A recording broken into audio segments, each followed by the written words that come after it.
wabarakatuh. Waalaikumsalam warahmatullahi wabarakatuh. Eh, di sini saya akan mewawancarai Pak Agus tentang ilmu mawaris.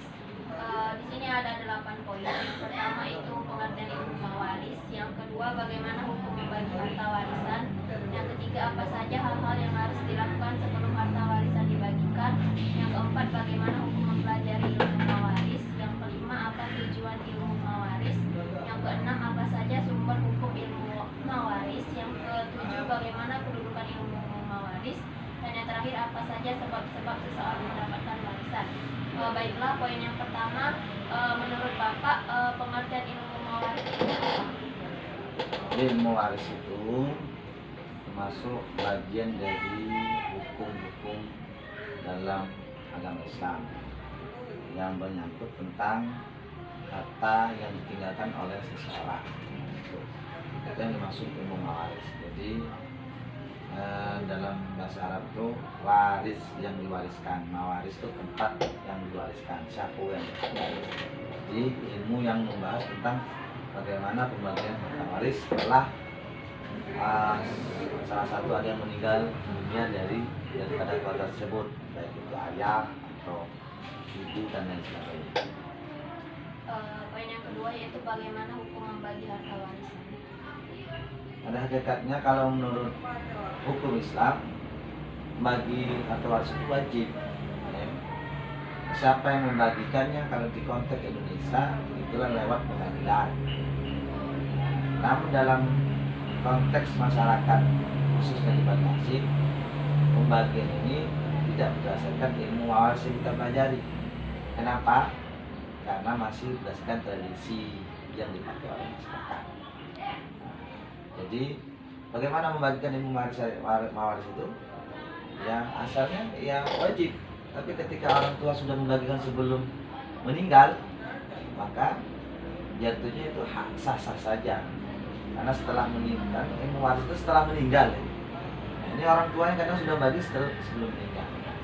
Seandainya pun terjadi orang tua yang meninggal jadi sengketa, itulah Islam memberi solusi lewat ilmu waris. Itu pun harus lewat pengadilan agama. Itu yang berpegang teguh pada kompilasi Islam. Baiklah, yang ketiga, apa saja hal-hal yang harus dilakukan sebelum harta warisan dibagikan?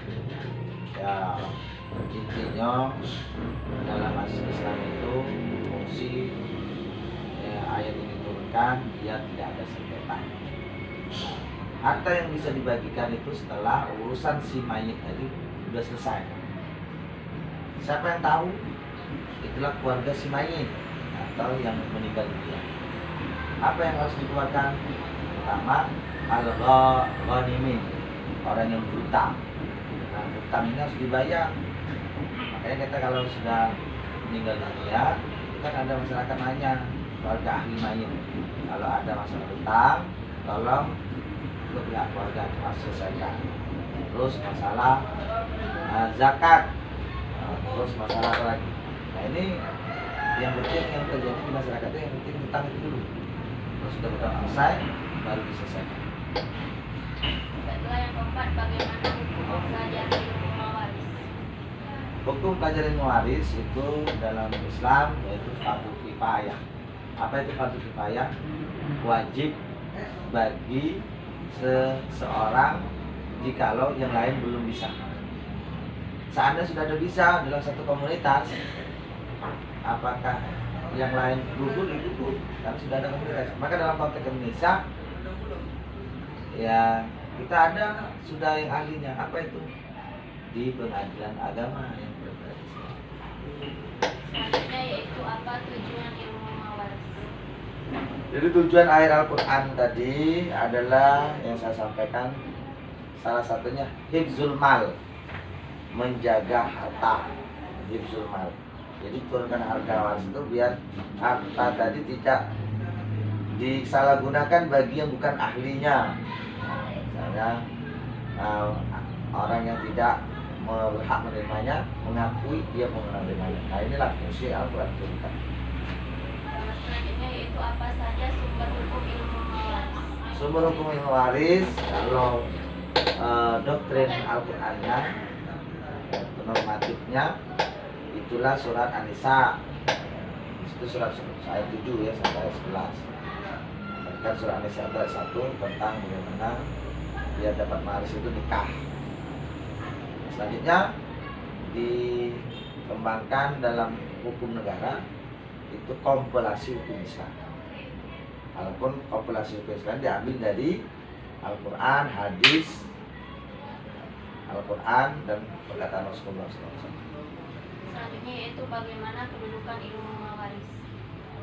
Kedudukan ilmu waris di masyarakat kita atau di mana kedudukan dalam kehidupan masyarakat? Agama Islam bisa, dalam masyarakat juga bisa. Kedudukan waris itu tadi problem solving. Apa itu problem solving?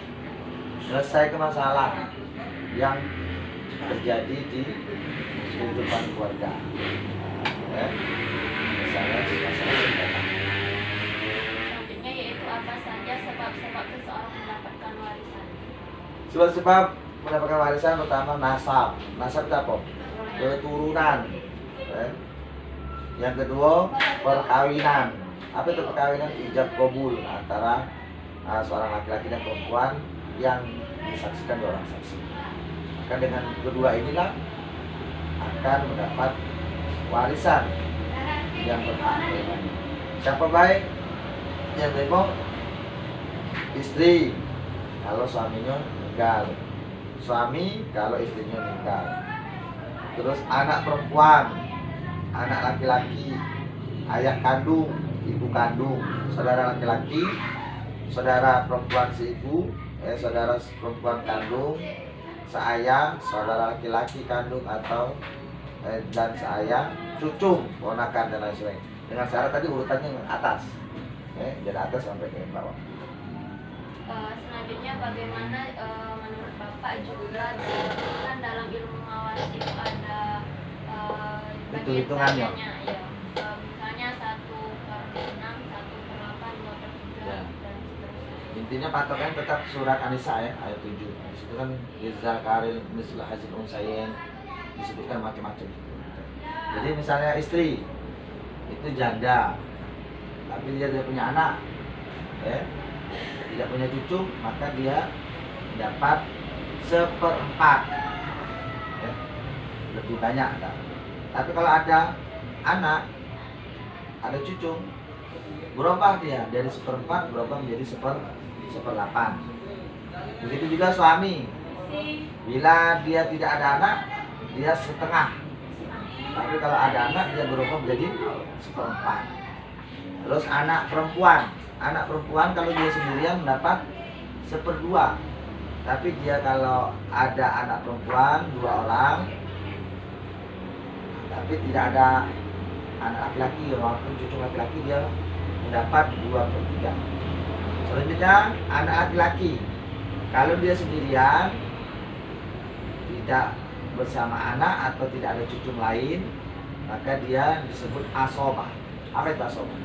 Siso setelah dibagi. Jadi sudah ada lain, sudah dibagi nih, istri ada anak dia 1/4, atau sepertinya anaknya ada perempuan dibagi. Nah, nanti ada siso. Nah itu di anak laki-laki, kalau dia sendirian dia asobah, seluruh harta itu punya dia. Mbaknya ganti, kalau ganti dewean, nggak asobah, itu disebut asobah. Terus kalau ayah kandung itu ayah si yang meninggal. Bila tidak punya anak dia 1/3, bila dia ada anak ataupun cucu jadi 1/6. Berarti yang tadi ayah 1/6. Jadi saya jelaskan seperti salah ya. Sedangkan ibu kandung kalau tidak ada anak, tidak ada cucu, tidak ada 2 saudara laki-laki, maka 1/3. Bila ada anak dan cucu berubah jadi 1/6. Bila tidak ada anak atau cucu, tidak ada 2 saudara atau lebih tapi bersama ayah kandung, maka dia berubah menjadi 1/3 dari sisa sesudah yang diambil dari istri tersebut. Terus saudara laki-laki kalau sendirian dia 1/6. Kalau dia ada cucu atau ada yang kandung 1/3. Saudara perempuan 1/2. Tapi kalau ada 2 orang lebih, dia menjadi 2/3 atau ada cucu, ada ayah kandung. Saudara laki-laki kandung ataupun seayah. Jadi kalau dia sendirian atau bersama saudara lain, tidak ada anak, tidak ada cucu, tidak ada ayah kandung, maka dia mendapat asobah. Asobah itu sisa seluruh harta warisan. Cucung ponaan, cucung dan ponaan, maka posisinya menggantikan kedudukan orang tuanya yang menjadi ahli waris sesuai dengan kedudukan yang telah ditetapkan yang saya jelaskan tadi. Nah, itu pembagian yang berdasarkan surat An-Nisa dari ayat 11 maupun sampai ayat 12 dan hadis Rasulullah SAW. Kalau di KUHP-nya, KHI-nya, Komparasi Hukum Islam, itu ayat 180 bagi masalah kepada istri, bagian suami 179, bagian anak perempuan 176, anak kandung, ayah kandung 177. Nah, itu bisa dicari. Itu pembagian berdasarkan hukum Islam maupun komparasi hukum Islam yang berlaku di Indonesia. Oke, terima kasih Pak atas wawancaranya. Saya akhiri. Wassalamualaikum warahmatullahi wabarakatuh. Waalaikumsalam warahmatullahi wabarakatuh.